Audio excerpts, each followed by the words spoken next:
मन लोभी मन लालची, मन चंचल मन चोर, मन के मत चलिए नहीं, पलक पलक मन और। नमो बुद्धाय दोस्तों। मनुष्य का मन बहुत ही चंचल होता है और इसलिए मन में कई तरह के विचार उत्पन्न होते हैं। क्षण भर में ही व्यक्ति का मन कई चीज़ों को सोचने लगता है। इसलिए तो कहा जाता है कि मन को काबू करना आसान नहीं, लेकिन गौतम बुद्ध ने मन को नियंत्रण करने के आयामों के बारे में भी बता चुके हैं। मन में विचारों का आना गलत नहीं है, लेकिन मुश्किल तब हो जाती है या विचार ऐसी परिस्थिति में गलत होते हैं जब मन में अश्लील विचार आते हैं।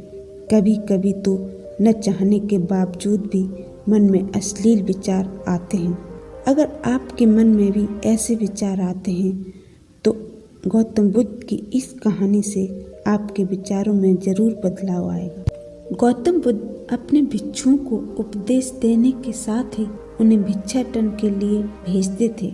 एक बार उन्होंने अपने भिक्षु भरत को भिक्षा लेने के लिए श्रावका के घर भेजा। भरत पूरे रास्ते मन में यह सोचते हुए श्रावका के पास गए कि आखिर आज भिक्षा में क्या भोजन खाने को मिलेगा, क्योंकि भरत चंद्र वंश के राजकुमार थे और बुद्ध के सानिध्य भिक्षु के रूप में दीक्षित हुए थे।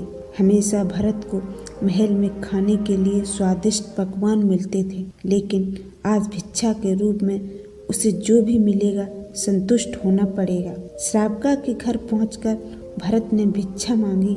श्रावका ने भरत को बैठने के लिए कहा और भोजन लाने के लिए घर के अंदर चली गई। इधर भरत फिर से अपने प्रिय भोजन के बारे में सोचने लगे और जैसे ही श्रावका भोजन लेकर आई तो भरत अचंभित रह गए। भरत ने देखा कि श्रावका ने उनके लिए उनके पसंद का पकवान परोसे हैं और अपने प्रिय भोजन को देखकर वह खुश हो गए। भोजन ग्रहण करते हुए भी भरत सोच रहे थे कि महल में तो उन्हें भोजन के बाद विश्राम करने की आदत है, लेकिन आज उन्हें भोजन के बाद वापस तेज धूप में चलकर आश्रम जाना होगा। भोजन के बाद श्रावका ने भरत को कुछ समय के लिए विश्राम करने का आग्रह किया।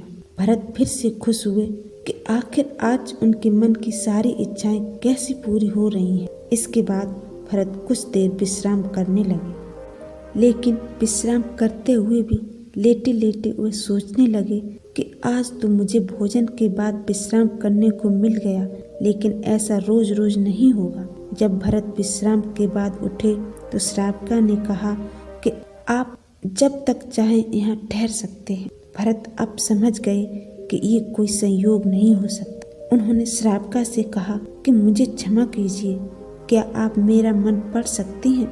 श्रावका ने हाँ में उत्तर दिया और कहा कि हाँ, मैं मन पढ़ सकती हूँ। शुरू में यह कठिन था, लेकिन फिर मैंने स्वयं के मन विचारों को देखना शुरू किया। पहले मेरे विचारों की संख्या अनगिनत हुआ करती थी।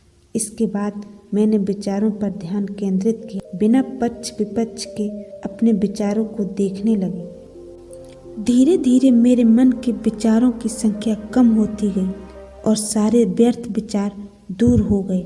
इसके बाद से ही मैं दूसरों के मन में चल रहे विचारों को पढ़ लेती हूँ। हालांकि श्रावका की बात सुनकर भरत घबरा गए। इसके बाद भरत ने श्रावका से आज्ञा ली और आश्रम के लिए निकल गए।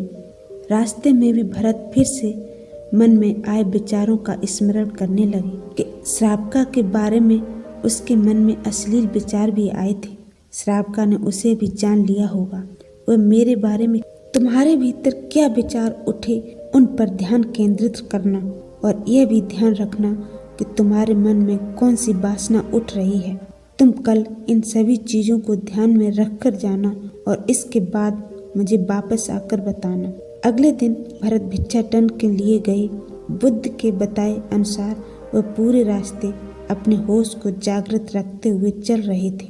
जब श्रावका का घर आया तो भरत ने भिक्षा मांगी। उसके भीतर कोई वासना नहीं थी और न ही कोई विचार उत्पन्न हो रहे थे, क्योंकि उसने अपने मन को पूरी तरह जागृत कर रखा था। भरत ने भिक्षा ली और आश्रम चला गया। भरत ने बुद्ध को प्रणाम किया और कहा कि आज मुझे जिस आनंद की अनुभूति हुई वह पहले कभी नहीं हुई थी। तो दोस्तों, कैसी लगी हमारी ये वीडियो? कमेंट सेक्शन में एक प्यारा सा कमेंट करके जरूर बताएं, और अगर अच्छी लगी हो तो लाइक करें और हमारे चैनल को सब्सक्राइब करना मत भूलें। तो मिलते हैं अगली वीडियो में, तब तक के लिए अपना ख्याल रखें। नमो बुद्धाय। अब दीपो भव। सबका मंगल हो।